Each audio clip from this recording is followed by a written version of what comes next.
Today, we are digging into something truly incredible, Terra Preta. It's an ancient, man-made super soil from the Amazon, and we're going to uncover how this lost knowledge could be the absolute key to building amazing fertility in some of the most challenging places on Earth, from the rainforest all the way to the deserts of California. Okay, let's dive right in. The Amazon rainforest, it presents this huge puzzle. For all its incredible, vibrant life, it actually grows on surprisingly poor soil. You see, the heavy rains constantly wash away all the vital nutrients. So, how in the world did large, complex societies manage to thrive there for centuries?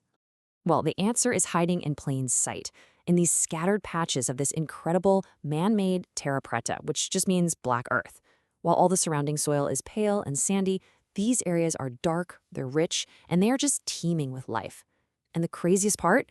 They were created by indigenous people thousands of years ago, and they remain fertile to this day.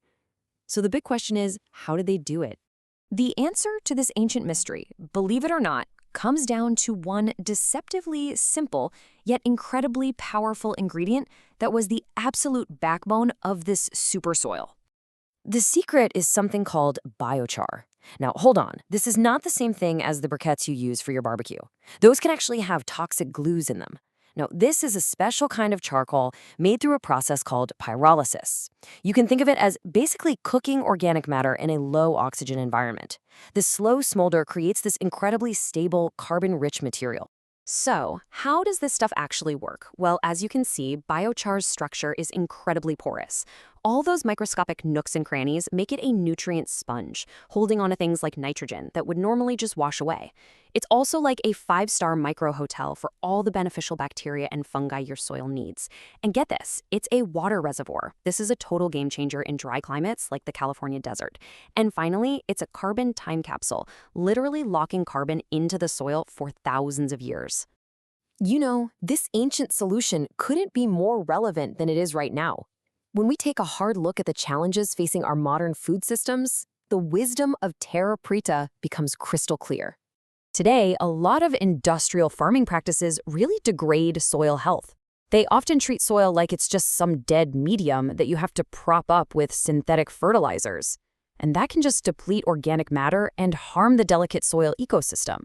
This doesn't just impact the environment, it's also led to a documented decline in the actual nutrient density of our food. In fact, industrial agricultural systems contribute to roughly 1/3 of all global greenhouse gas emissions. 1/3.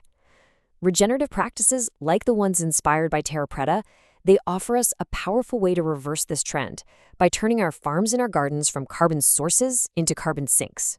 And here's the best part. You don't need to be an ancient Amazonian living in a rainforest to harness this power. You can create your very own version of Terra Preta right in your backyard, even on tough, arid desert soils.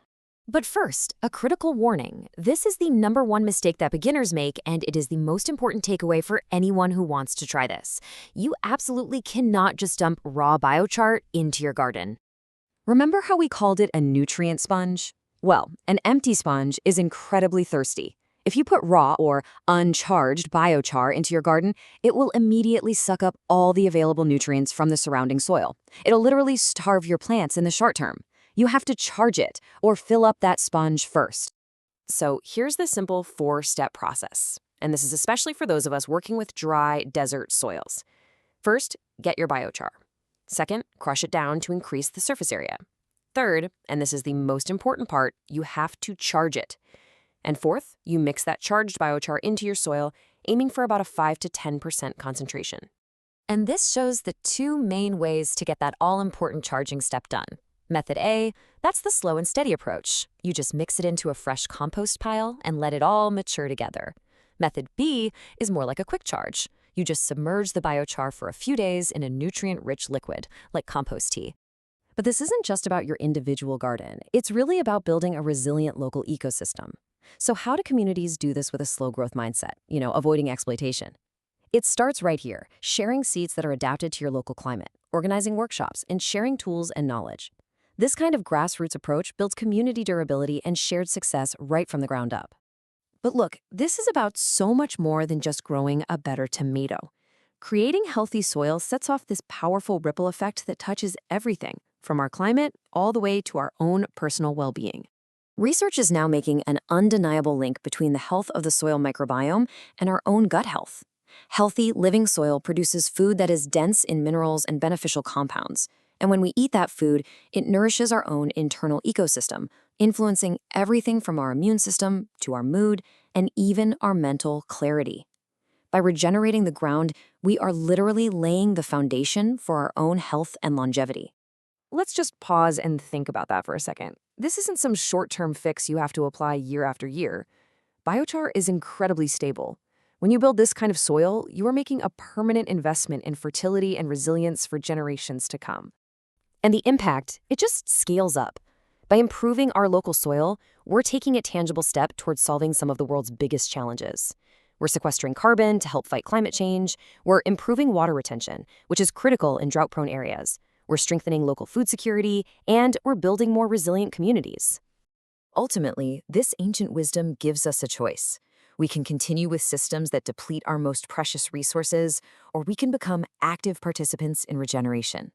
We can choose to build a healthier, more resilient, and more connected future, quite literally, from the ground up.